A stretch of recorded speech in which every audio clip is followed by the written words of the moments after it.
Hi நண்பா, welcome back to SS unique. தளபதிக்கு Y பிரிவு செக்யூரிட்டி வழங்கி உள்துறை அமைச்சர்கள் உத்தரவு போட்டிருக்காங்க. அதாவது தளபதி இனிமேல் தமிழ்நாட்டுக்குள்ள எங்க போனாலுமே தளபதியை சுத்தி ஒரு 10-11 வீரர்கள் பாதுகாப்புக்கு இருப்பாங்களாம். அதுல பாத்தீங்கன்னா சிஆர்பிஎஃப் வீரர்களும் ஆயுதம் ஏங்கிய காவலர்களும் இருப்பாங்களாம். அந்த தளபதி அரசியல்ல ஒரு முக்கிய புள்ளியா மாறி இருக்கிறதுனால சென்ட்ரல் கவர்மெண்ட்ல இருந்து இந்த பாதுகாப்பு வழங்குறாங்க. அந்த தளபதி இன்னும் முதல் தேர்தல் கூட சந்திக்கல. பட் ஆல்ரெடி வர்ற தேர்தல் கருத்து கணிப்புகள்ல மினிமம் தமிழக வெற்றி கழகத்திற்கு 15% ஓட்டாவது இருக்கும் அப்படின்ற மாதிரி தான் ரிசல்ட் வருது. அதனால தளபதியோட முக்கியத்துவம் கருத்தை கருதி இந்த ஒரு பாதுகாப்பை வழங்கியிருக்காங்க. அண்ட் இது எல்லாமே தளபதி என்னவா மாறிட்டு இருக்காரு அப்படின்றதுக்கான ஒரு இன்ட் தான். தமிழக வெற்றி கழகம் ஒரு அசைக்க முடியாத கட்சியா மாறிட்டு இருக்கு. ஒரே ஒரு நெகட்டிவான விஷயம், தளபதியை சுத்தி இனிமேல் ஆள் இருந்துகிட்டே இருப்பாங்க.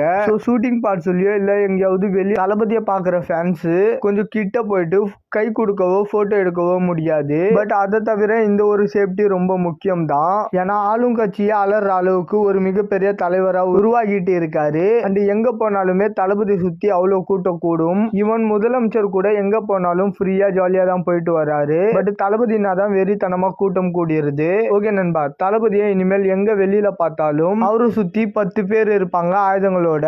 சோ அதை பார்க்கவே பாஷா பாய் மாதிரி செம்ம மாசா இருக்கும். சும்மாவே ஆல்ரெடி கதறிட்டு இருக்காங்க. இப்ப இதை பார்க்கும்போது வயிறு எரியும். ஓகே நண்பா, இந்த மாதிரி தளபதி பத்தினா அப்டேட் தெரிஞ்சுக்க மறக்காம எஸ்எஸ் யூனிக் சேனலை சப்ஸ்கிரைப் பண்ணி சப்போர்ட் பண்ணுங்க. இதோட வீடியோ முடிச்சுக்கிறேன். ஓகே, பாய்.